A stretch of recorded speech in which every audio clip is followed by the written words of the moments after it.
Hello नमस्कार दोस्तों। आज हम आपको बताने वाले हैं एक नई फ्रूट के बारे में जिसको परसिमन के नाम से जाना जाता है। भारत में इसे जापानी फल के नाम से भी जाना जाता है।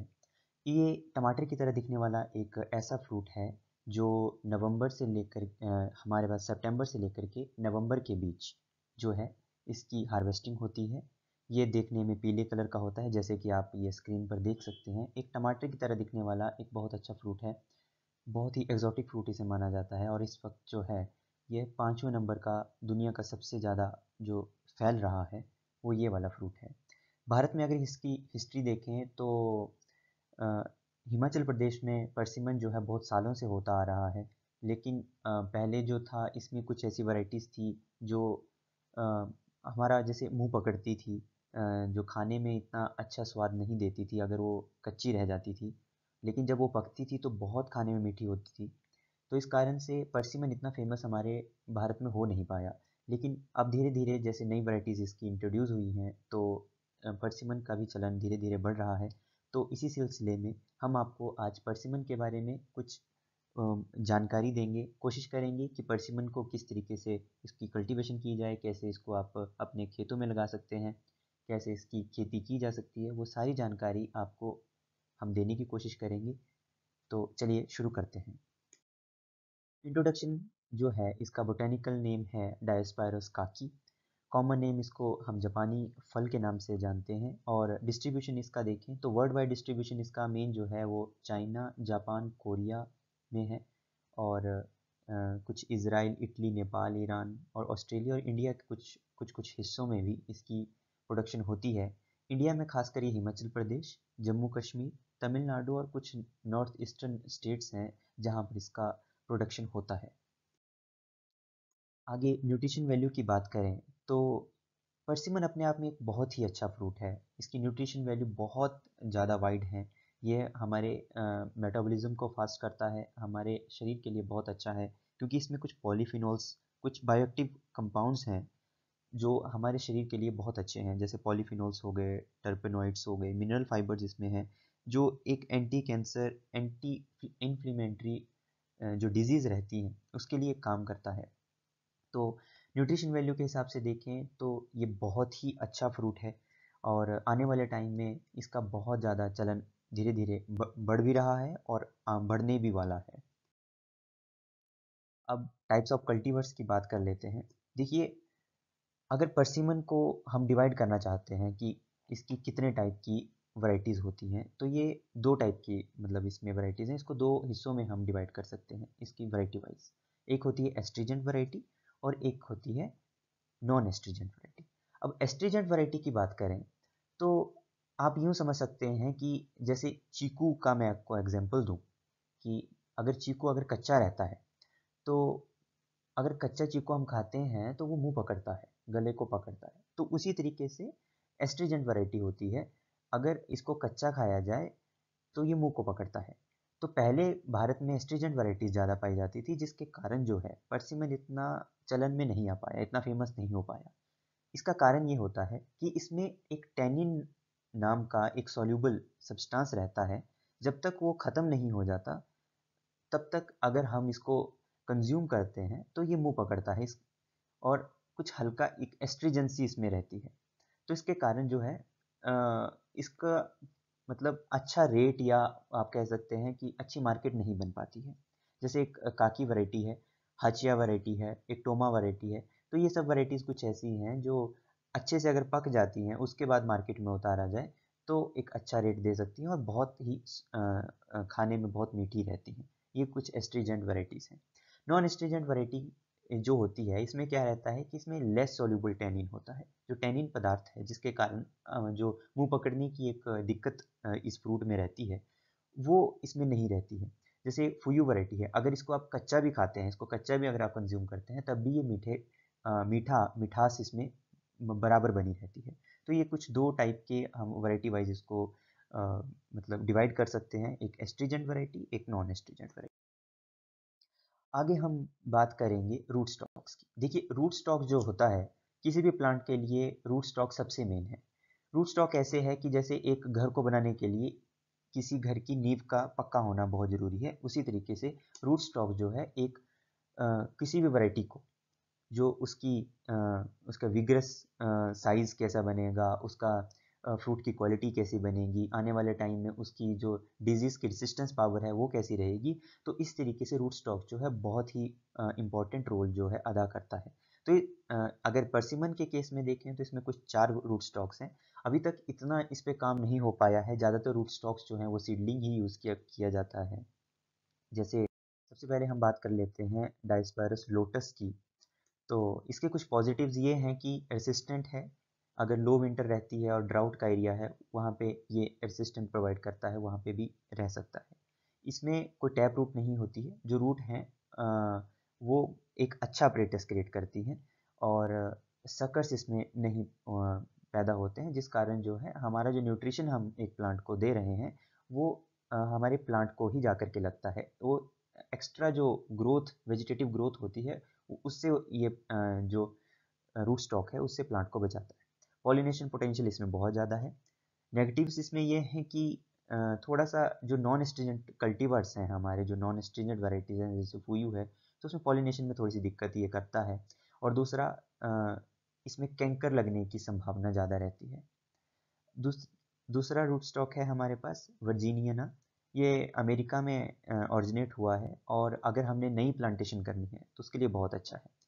इसके बारे में कुछ ज़्यादा लिटरेचर अवेलेबल नहीं है, जो हमने कोशिश करी कुछ कहीं से लाने की, लेकिन हमें मिला नहीं। धीरे धीरे इसके बारे में आपको और ज़्यादा जानकारी देंगे। अगला है डायस्पायरस काकी। देखिए इंडिया में जो अब तक यूज़ हो रहा है वो काकी ही है और ये सबसे ओल्डेस्ट रूट स्टॉक है।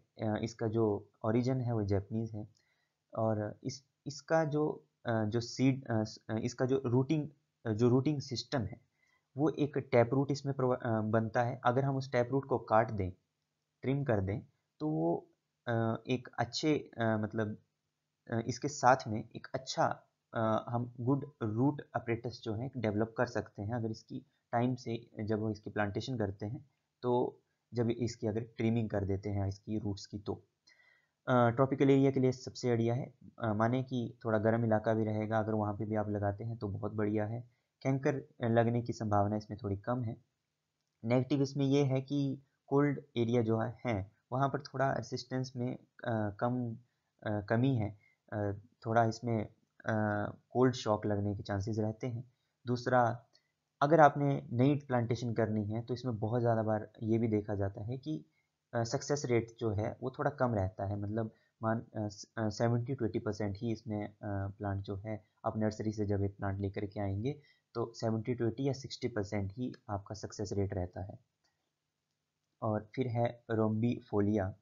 ये एक ड्वार्फ रूट स्टॉक है, लेकिन अभी तक जो देखा गया है ये इसका जो प्लांट बनता है वो थोड़ा वीक रहता है और टाइम पीरियड उसका बहुत कम रहता है। मतलब 4 से 6 साल के बीच में ही ये प्लांट का जो एक एज है वो उतनी सी ही होती है और वो ख़राब हो जाता है प्लांट बहुत जल्दी। तो ये और फूयू अगर इस पे अगर हम ग्राफ्ट करते हैं फूयू वैरायटी को तो प्लांट कुछ अच्छा नहीं बन पाता है। आगे हम बात करेंगे प्लांटेशन की। देखिए प्लांटेशन का जो टाइम पीरियड है तो ये बहुत इंपॉर्टेंट पार्ट है। अगर आपने परसिमन की खेती करनी है तो सबसे पहले आपका प्लांट जो है डोरमेंसी में होना बहुत ज़रूरी है और इसको लगाने का जो टाइमिंग रहता है नवंबर से फरवरी के बीच है। और अगर आपने जब भी इसकी प्लांटेशन करनी है तो आपको सबसे पहले आपको कल्टीवर के बारे में नॉलेज होनी चाहिए, सॉइल फर्टिलिटी आपको देखना है और ट्रेनिंग सिस्टम आप कौन सा करने वाले हैं उस पर आपको थोड़ा ध्यान देना पड़ेगा। ये हमने एक चार्ट आपके सामने रखा है। अगर आपने वीगर कल्टीवर आप ले रहे हैं, मीडियम साइज़ का है, हाई साइज़ का है और या बहुत बड़े साइज़ का है, क्योंकि जो परसिमन का जो प्लांट बनता है वो एवरेज हाइट जो रहती है वो 10 से 15 फीट के बीच में रहती है। इससे ज़्यादा भी हो सकती है अगर हम इसको टाइमली अगर हम इसकी प्रूनिंग ना करते हैं तो। सॉइल फर्टिलिटी के हिसाब से हमने इसको डिवाइड किया है और फिर उसके बाद हमने ट्रेनिंग सिस्टम के हिसाब से, अगर आप वेस्ट माने सेंट्रल लीडर सिस्टम आप ले रहे हैं या फिर ओपन लीडर सिस्टम ले रहे हैं या फिर डायगोनल लीडर सिस्टम आप ले रहे हैं तो 5 मीटर इंटू ये, जैसे यहाँ पे सेंट्रल लीडर सिस्टम का एक एग्जांपल ले लेता हूँ, जैसे 5.5 इंटू 4.5 माने लाइन टू लाइन जो डिस्टेंस रहेगा 5.5 मीटर और प्लांट टू प्लांट जो है 4.5 मीटर। अगर आपका जो लैंड है वो शैलो और पुअरली फर्टाइल सॉइल है तो कल्टीवार जैसे हाचिया कल्टीवार है तो इसकी स्पेसिंग आप 15 बाई 15 पे आप इसको लगा सकते हैं। और थोड़ा अगर थोड़ा वेरी विग्रस आपका कल्टीवार है तो आप थोड़ा इसको और बड़ा कर सकते हैं, 17 इंटू 17 फीट के बीच में लगा सकते हैं। यकुमा एक वैरायटी है, उसको 15 बाई 16 फीट पे आप लगा सकते हैं। फुयू को 15 बाई 15 पे लगा सकते हैं। ये कुछ स्पेसिंग आप अपने हिसाब से कर सकते हैं। या फिर अब जैसे कि आप देख सकते हैं कि अब हाई डेंसिटी के कॉन्सेप्ट आ रहे हैं तो इस पे भी लोग जो है हाई डेंसिटी करने की कोशिश कर रहे हैं और इस पे भी हाई डेंसिटी किया जा सकता है अगर करना चाहें तो। लेकिन उसके लिए हमें प्रॉपर प्रूनिंग का नॉलेज होना बहुत ज़रूरी है और साथ में इसकी जो हमारी न्यूट्रिशन रिक्वायरमेंट है वो प्रोवाइड कैसे करेंगे वो सारी चीज़ें हमें ध्यान रखनी पड़ेंगी, क्योंकि इसका जो रूटिंग सिस्टम है वो बहुत बड़ा बनता है। तो वो हिसाब से हमें वो सारी चीज़ों को ध्यान में रख करके हम हाई डेंसिटी भी कर सकते हैं। चलिए आगे अब बात करते हैं ट्रेनिंग सिस्टम की और प्रूनिंग की। तो सबसे पहले बात करेंगे कि प्रूनिंग हमने करनी क्यों है, इसके कारण क्या है, क्यों ज़रूरी होता है कि प्रूनिंग करने की, मतलब बहुत सारे प्लांट्स में हमें ज़रूरत रहती है। तो सबसे पहले है हमें जो नया प्लांट हमने लगाया उसकी ट्रेनिंग हमें स्टार्टिंग से ही करनी पड़ेगी। दूसरा हमें ये देखना है कि प्लांट की को मेंटेन रखना है हमने फ्रूट बियरिंग के लिए, तो उस प्लांट को किस तरीके की हैबिट हम डालना चाहते हैं इसके लिए प्रूनिंग की जाती है। दूसरा अगर जो हमारे पुराने प्लांट हैं उसमें विगर हमने प्रोड्यूस करना है, नया उसमें रिजुविनेट करना है तो प्रूनिंग की जाती है। और इफ़ेक्ट क्या रहते हैं प्रूनिंग करने से, हमने प्रूनिंग कर दी उससे क्या फ़ायदा है। तो देखिए जी, एक होता है इसमें नया वेजिटेशन ग्रोथ जो होगी प्लांट में, तो उससे रिजुविनेट होगा प्लांट, नए बड्स बनेंगे, नई फ्रूटिंग के लिए हमारे पास नए नई नए स्पेस क्रिएट होंगे। दूसरा है कि जो यंग ट्री है उसकी फ्लावरिंग हम डिले कर सकते हैं, क्योंकि क्या होता है कि इन परसिमन के केस में क्या होता है कि जैसे हमने प्लांटेशन करी उसके अगले साल ही उसमें फ्लावरिंग आना शुरू हो जाती है। लेकिन प्लांट का जो साइज़ है वो इतना नहीं बन पाता है कि उसके उसमें हम फ्रूटिंग ले सकें, क्योंकि अब स्टार्टिंग में ही अगर फ्रूटी ले लेंगे तो प्लांट की जो है स्ट्रेंथ नहीं बन पाएगी। अगर स्ट्रेंथ नहीं बन पाएगी तो प्लांट आने वाले टाइम में हमें दिक्कत करेगा। तो हमें क्या करना है, प्रूनिंग करके वो जो है उसका फ्लावरिंग जो टाइम है उसको डिले करना है, ताकि प्लांट जो है पहले स्ट्रेंथ मेंटेन कर ले और उसके बाद फिर धीरे धीरे फ्लावरिंग और फ्रूटिंग पर है। और उसके बाद है old trees there will be new vigorous और वेजिटेटिव ग्रोथ। जैसे मैंने पहले बताया कि वेजिटेटिव ग्रोथ हम तैयार होगी तो फ्रूट बियर करने के लिए हमारे पास नए स्पेस क्रिएट होंगे। और और ये जो है हमें जैसे क्या होता है प्रूनिंग करने से प्लांट जो है वो फ्रूटिंग पर ज़्यादा ध्यान देता है बजाय इसके कि वेजिटेटिव ग्रोथ पे। अगर हम जो न्यूट्रिशन दे रहे हैं अगर हम प्रूनिंग नहीं करेंगे तो क्या होगा, प्लांट की वेजिटेटिव ग्रोथ ज़्यादा होगी और जो न्यूट्रिशन हमने दे रहे हैं वो सारा हमारी वेजिटेटिव ग्रोथ पर ही लगेगा। वो प्लांट जो है उसको फ्रूटिंग पर नहीं ला पाएगा, तो उससे एक तो फ्रूट का साइज़ छोटा बनेगा, दूसरा फ्रूट की जो क्वालिटी वो कम होगी और साथ ही फ्रूट का जो डेंसिटी है वो भी कम होगी। कलर इसमें इम्प्रूव हो जाता है, क्वालिटी जो है, ये सारी बातें जो होंगी और इससे ये फ़ायदे रहते हैं प्रूनिंग करने से। अब कितने टाइप की प्रूनिंग होती है, पहला होता है सेंट्रल लीडर सिस्टम या पिरामिड सिस्टम भी हम बोलते हैं। जैसे ये फोटो में आप देखिए, सेंट्रल लीडर सिस्टम में क्या होता है कि जैसे कि ये एक तना है, ये मेन ये जो स्टेम है ये वाली, इसके साथ में हम इसकी जो ब्रांचेज होंगी वो छोटी छोटी ब्रांचेज रखेंगे, इनको हम कोशिश करेंगे कि फ्रूटिंग जो है इन्हीं ब्रांचेज पर हो। तो ये एक पिरामिड की तरह होता है। तो हमने क्या करना होता है इसमें, सबसे जो ध्यान रखने वाली बात है कि जो नीचे के जो प्लेटफॉर्म, मतलब इसको हम एक प्लेटफॉर्म में हम इसको डिवाइड कर सकते हैं। जैसे एक प्लेटफॉर्म ये हो गया, दूसरा प्लेटफॉर्म ये हो गया, तो जो नीचे वाला प्लेटफॉर्म होगा उसकी जो ब्रांचेज होंगी वो लंबी होंगी और ऊपर के जो प्लेटफॉर्म होंगे उनकी ब्रांचेज होंगी उससे छोटी होंगी। माने ये वाला जैसे ये ब्रांच लंबी है, इसकी अब दूसरी ब्रांच जो है ये छोटी है, ये इससे छोटी होगी, ये इससे छोटी होगी। इससे क्या होगा, सनलाइट प्रॉपर होगी, एयर पेनिट्रेशन प्रॉपर होगी, तो उससे क्या होगा, हमारे फ्रूट का जो कलर बनेगा वो बहुत अच्छा बनेगा। दूसरा, फ्रूट का साइज़ अच्छा बनेगा और फोटोसिंथेसिस का जो प्रोसेस रहता है प्लांट का वो भी बहुत अच्छा बनेगा। तो सेंट्रल लीडर सिस्टम इस तरीके से काम करता है। सेंट्रल लीडर सिस्टम आप यूज़ कर सकते हैं अगर आप हाई डेंसिटी प्लांटेशन करना चाहते हैं, तो सेंट्रल लीडर सिस्टम आप यूज़ कर सकते हैं। दूसरा, सेंट्रल लीडर सिस्टम आप तो भी यूज़ कर सकते हैं अगर आप चाहते हैं कि आप ज़्यादा बहुत आपके पास स्पेस नहीं है और फिर लेकिन उस कम स्पेस में आप एक या दो आपने होम गार्डनिंग भी करनी है और उसमें आप प्लांटेशन करना चाहते हैं दूसरे प्लांट्स के साथ, तो आप वेंटिलेटर सिस्टम आप कर सकते हैं। उससे ये फ़ायदा रहेगा कि आपको प्लांट का जो साइज़ है वो ज़्यादा स्पेस नहीं घेरेगा और आपके कम जगह में बहुत सारा फ्रूटिंग जो है प्लांट जो है प्रोड्यूस करेगा। इसके बाद है दूसरा जो प्रूनिंग सिस्टम है वो है ओपन सेंटर। ओपन सेंटर में क्या रहता है, हमारा जो ये बीच वाला एरिया रहता है इसको हम ओपन करके रखते हैं और साथ में ये जो ब्रांचेज हैं, जिसकी ब्रांचेज हैं, इसमें जो मेन ब्रांच है इसका साइज बड़ा रहेगा और इसकी जैसे इसको चलिए मान लिए ए मान लेता हूँ मैं, ये ए ब्रांच है और ये बी ब्रांच है और ये फिर सी ब्रांच है। तो जो ए ब्रांच है इसको हम ज़्यादा मोटा रखेंगे, बी ब्रांच को हम इससे कम थिकनेस जो होगी इसकी इससे कम होगी, ए से कम बी की थिकनेस, फिर बी से कम सी की थिकनेस, ऐसा रखना है। हम ऐसा नहीं कर सकते कि ए की थिकनेस यहाँ पे ये मोटी हो गई, ये पतली होगी और ये मोटी होगी, तो क्या होगा कि जो प्लांट का न्यूट्रिशन है जो वो पहले इस तरफ को जाएगा। तो हमने ये नहीं करना है, हमने इस तरफ को करना है ताकि यहाँ से जो प्लांट का न्यूट्रिशन है वो डिवाइड अच्छे से हो हर एक ब्रांच में, और हर एक जो आगे ए बी सी जो भी हम एक सीरीज हम बना रहे हैं उसमें हर एक ब्रांच में हर एक मतलब एक ट्विग्स तक हमारे अच्छे से न्यूट्रिशन रीच करे। तो इससे फ़ायदा ये रहता है, अगर आपने मान लीजिए आप हाई डेंसिटी प्लांटेशन नहीं कर रहे हैं, आपका स्पेस काफ़ी है और आप बड़ा प्लांट बनाना चाहते हैं, तो जैसे गर्म इलाकों में हमारे पास क्या होता है कि गर्मी बहुत होती है, तो वहाँ पर सनबर्न की दिक्कत आती है। तो सनबर्न की दिक्कत को एक ये भी एक तरीका रहेगा कि आप क्या कर सकते हैं, क्योंकि इसमें वेजिटेटिव ग्रोथ थोड़ी ज़्यादा रहेगी एज़ कम्पेयर टू हमारा सेंट्रल एरिया सिस्टम। तो इसमें क्या होगा कि जो ये जो क्लाइमेट जो हमारा जो यहाँ का जो प्लांट के अंदर का जो टेम्परेचर रहेगा वो थोड़ा लो रहेगा, तो उससे सनबर्न की दिक्कत को हम कंट्रोल कर सकते हैं। दूसरा इसमें क्या होगा, हमारे पास स्पेस ज़्यादा है अगर तो बड़ा प्लांट बनेगा, तो विद द टाइम जो है इसकी प्रोडक्शन बढ़ती जाएगी, तो प्रोडक्शन में भी इस तरीके से हम हेल्प कर सकते हैं।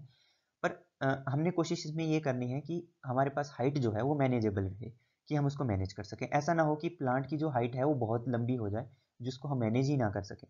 तो बाद में क्या रहता है कि जब हम हार्वेस्टिंग के लिए जाते हैं तो फ्रूट जो है बहुत ऊंची ऊंचाई पर रहता है, तो बहुत बार एक तो उस पर स्प्रे वगैरह करना है या फिर कोई न्यूट्रिशन देना है, तो वो सारी चीज़ें हम नहीं कर पाते हैं। तो ये है ओपन सेंटर सिस्टम। अगला है ऑब्लिक ब्रांच सिस्टम, ये एक अलग है, इसको इतना ज़्यादा यूज़ किया नहीं जाता है, लेकिन फिर भी इसमें क्या रहता है, इसमें हमें एक ट्रैली सिस्टम बनाना है, मतलब हमें सपोर्ट्स चाहिए रहेगा। जैसे यहाँ पे 2 पोल हमने लगाए हैं, फिर हमने कुछ वायर इसमें लगा दी है।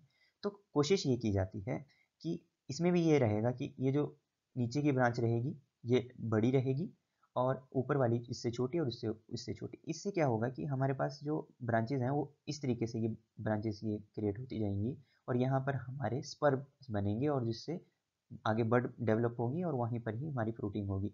तो इसमें सबसे जो अच्छा रहता है, इसका फ़ायदा ये है कि प्लांट को वेजिटेटिव ग्रोथ की ज़रूरत नहीं है। हमने प्लांट को सिर्फ फ्रूटिंग के लिए यूज़ करना है।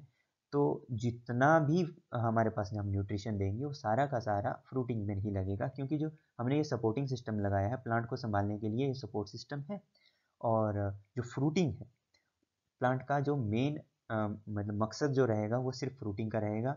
और जो वेजिटेटिव ग्रोथ है या फिर प्लांट की जो अपनी स्ट्रेंथ है वो हम कोशिश करेंगे कि इन जो हमने जो एक सपोर्टिंग सिस्टम लगाया है उस पर ही हम देने की कोशिश करेंगे। अब आगे जो फर्टिलाइज हमारे फर्टिगेशन कैसे करनी है उस पर बात कर लेते हैं। तो देखिए, फर्टिगेशन करने का ये है कि हमें फेज़ वाइज फर्टिगेशन करनी है। जैसे कि स्प्राउटिंग, जैसे हमने प्लांटेशन कर दी नवंबर से फरवरी के बीच मान लिया हमने हमने प्लांटेशन कर दी, तो प्लांट उस टाइम पे डोरमेंसी में रहेगा, प्लांट में जरा भी पत्ते नहीं है, क्योंकि ये डेसिडियस प्लांट है, इसमें पत्ते नहीं होते हैं, ठीक है। तो इसमें पत्ते नहीं रहेंगे, तो सबसे पहले क्या होगा, स्प्राउटिंग होगी। जैसे स्प्राउट हुआ तब हमने क्या इसमें कोई खाद देनी है, उस पर ध्यान देना है। फिर स्प्राउटिंग होने के बाद ग्रोथ ऑफ बर्ड्स, फिर बर्ड की ग्रोथ होगी तो कौन सी खाद देनी है, फ्लावरिंग होगी तो कौन किस चीज़ की खाद देनी, फिर फ्रूट सेटिंग होगी, फिर फ्रूट की डेवलपमेंट होगी, फिर फ्रूट जो है वो राइपन करेगा, फिर फ्रूट को हमने हार्वेस्ट कर लिया, उसके बाद हमने क्या खाद देनी है, और फिर एंट्री है डोरमेंसी की, फिर से डोरमेंट हो जाएगा प्लांट। तो सबसे पहले अगर बड ग्रोथ की बात करें तो ये क्रिटिकल फेज है। देखिए परसिमन के अपने एक्सपीरियंस भी हमने भी जो देखा तो उस हिसाब से हम आपको बताएं। परसिमन का जो टाइम पीरियड है जब तक मतलब परसिमन जो है कब न्यूट्रिशन गेन करता है सॉइल से, तो उसका टाइम पीरियड है फरवरी से लेकर के जुलाई या अगस्त तक। उसके बाद प्लांट जो है बहुत कम कर देता है न्यूट्रिशन लेना। उसी के बीच है प्लांट की जो वेजिटेटिव ग्रोथ होगी तो उसी टाइम पर होगी, प्लांट में जो फ्लावरिंग होगी वो भी उसी टाइम पर होगी, और साथ में जो नए इसमें ब्रांचेज आनी है सब कुछ जो भी एक नया मतलब एक रिजुविनेशन जो होगी प्लांट की उसी टाइम पे होती है। तो प्लांट जो है उसी टाइम पर जो है अपना न्यूट्रिशन यूज़ करता है। उसके बाद प्लांट जो है स्लो पड़ जाता है, क्योंकि परसिमन जो है एक स्लो ग्रोइंग प्लांट है तो इसमें थोड़ा टाइम लेता है न्यूट्रिशन लेने में भी और उसको यूज़ करने में भी। तो सबसे पहले बर्ड ग्रोथ की बात कर लेते हैं। तो ये ड्यूरिंग क्या होता है कि बर्ड ग्रोथ के टाइम पर तो वही प्लांट न्यूट्रिशन यूज़ करता है जो इसने रिजर्व करके रखा होता है। जब ये डोरमेंसी में जा रहा होता है उस टाइम पे प्लांट जो है कुछ हर एक प्लांट जो होता है जो डोरमेंसी में जाते हैं क्या करते हैं कि उस टाइम पर जो उसने न्यूट्रिशन लिया है उसको कंजर्व कर लेते हैं, और उसको जब स्प्राउटिंग होती है उसको उसी को ही यूज़ करते हैं। अब अगर हम न्यूट्रिशन वाइज देख लें जैसे नाइट्रोजन को हम कब कब दे सकते हैं, तो देखिए हम मैक्सिमम जो कंजम्पशन होती है नाइट्रोजन की ये होती है मई से जुलाई के बीच। तो हमने ध्यान देना है कि मई से जुलाई के बीच हमारा नाइट्रोजन जो है हम प्लांट को प्रॉपर दे सकें। फिर फॉस्फोरस की बात करें तो जून और से अगस्त के बीच होती है, तो 70% जो है उस टाइम पे लेता है। और पोटाशियम और कैल्शियम जो है जून, ये भी मई से जून मतलब मई और जून जो है क्रिटिकल स्टेज है, उस टाइम पर जो है प्लांट 70 to 90% अपना न्यूट्रिशन जो है उसी टाइम पे कवर करता है। मैग्नीशियम भी उसी टाइम पर है, जिंक हो गया, कॉपर हो गया, आयरन हो गया, ये धीरे धीरे कम होते जाते हैं अगस्त तक जो है, और फिर उसके बाद इंक्रीज होते हैं। और जब लीफ ड्रॉप होता है तब ये अक्यूमुलेट हो जाते हैं, क्योंकि बाद में जब स्प्राउटिंग होती है तो यही कुछ जिंक कॉपर वगैरह जो है, कॉपर जिंक ये सब यूज़ होते हैं। बोरोन हो गया, कैल्शियम हो गया, तो ये वेजिटेटिव सीजन जब होगा, जब मैंने आपको बताया फरवरी से लेकर के अगस्त तक, उसके बीच में बोरोन कैल्शियम की हमें स्प्रे हम कर सकते हैं। तो उससे एक तो फ्रूट का साइज़ भी इंक्रीज़ होगा और फ्रूट जो मैच्योर भी होगा, कैल्शियम हेल्प करेगा। फॉस्फोरस जो है फ्रूट का वेट बढ़ाने में यूज़ करता है। तो ऑल इन ऑल मतलब हमें क्या देखना है कि प्लांट को हमें किस चीज़ के लिए हम न्यूट्रिशन देना चाहते हैं। तो देखिए वेजिटेटिव ग्रोथ हो गया, फ्लावरिंग हो गया, हमारा फ्रूट सेटिंग हो गया, तो ये सारा जो इसके मतलब फरवरी से लेकर के अगस्त के बीच का ये प्रोसेस रहेगा। उसके बाद आप कैल्शियम इसमें दे सकते हैं। जब सितंबर में हम हार्वेस्टिंग शुरू कर देते हैं तो कैल्शियम का स्प्रे हम उस टाइम पे कर सकते हैं ताकि मैच्योर हो जाए प्लांट, कैल्शियम विद बोरोन। तो ये मतलब और तो उस टाइम पे हम दे सकते हैं। तो ये टाइम पीरियड जो है ये बहुत क्रिटिकल है, इसी टाइम पर ये प्लांट लेता है। उसके बाद इतना खाद या स्प्रे करने की ज़रूरत नहीं।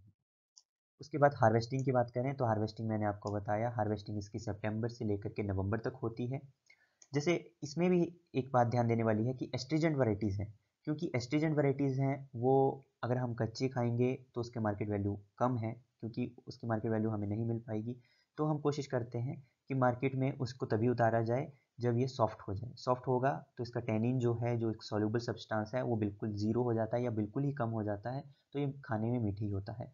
जो नॉन एस्ट्रीजेंट वैराइटी है इसको हम पहले भी क्योंकि ये खाने में एक तो क्रिस्प रहता है और जूसी होता है, और इसमें टैनिन जो है बहुत कम रहता है या होता ही नहीं है, तो इसको हम पहले भी तोड़ सकते हैं। और विद द टाइम जैसे कि मान लीजिए मार्केट की डिमांड जिस तरीके से, हम उस तरीके से इसको ऊपर नीचे कर सकते हैं। अगर हमारे पास मान लीजिए सितंबर में हम हार्वेस्टिंग शुरू करते हैं तो उससे पहले भी कुछ दिन पहले इसको तोड़ लिया जाए। अगर साइज़ प्रॉपर आ गया है तो तोड़ करके हम मार्केट में उतार सकते हैं। जब तक ये एक कंज्यूमर की प्लेट तक पहुंचेगा तब तक ये फुली राइपन हो जाता है और बहुत अच्छा खाने में टेस्टी रहता है। स्टोरेज की बात करें तो स्टोरेज भी परसिमन की अगर हम कोल्ड स्टोर में करना चाहते हैं तो 2 डिग्री 0 से 2 डिग्री के बीच जो है इसका टेम्परेचर हम रख सकते हैं। कोल्ड इसमें एक दिक्कत ये है कि कोल्ड डैमेज इसमें होता है और फ्रूट में ज़्यादा देर तक हम इसको कंजर्व करके नहीं रख सकते हैं। फूयू वैरायटी है उसको हम 28 वीक्स तक स्टोर कर सकते हैं। पर विद द टाइम अगर मान लीजिए अगर नीचे इसका टेम्परेचर जाता है 0 से लेकर 2 से भी से नीचे जाएगा तो उसमें थोड़ी दिक्कत आ सकती है। तो ये कुछ स्टोरेज के बारे में है। तो ये सारी बातें हमने कोशिश करी है आपको परसिमन के बारे में एक पूरी जानकारी देने की। अगर आपको हमारा ये प्रयास अगर अच्छा लगा हो तो प्लीज़ हमें कमेंट सेक्शन में ज़रूर बताइएगा और हमें ज़रूर क्वेश्चंस भी पूछिएगा। हम कोशिश करेंगे कि जो भी क्वेश्चंस आपके हम आंसर दे सकते हैं तो कहीं ना कहीं से पढ़ करके या किसी हम जो इस फील्ड के और भी जो हॉर्टिकल्चरिस्ट हैं हमारे पास, उनसे हम बात करके आप तक उन चीज़ों का आंसर पहुंचाएं। तो और हमें ये ज़रूर बताइएगा कि हम इससे आगे और किस चीज़ पर वीडियो बनाएं ताकि हम वो वीडियो आप तक ला सकें और हमारी ये कोशिश थी। Thank you, thank you, thank you very much.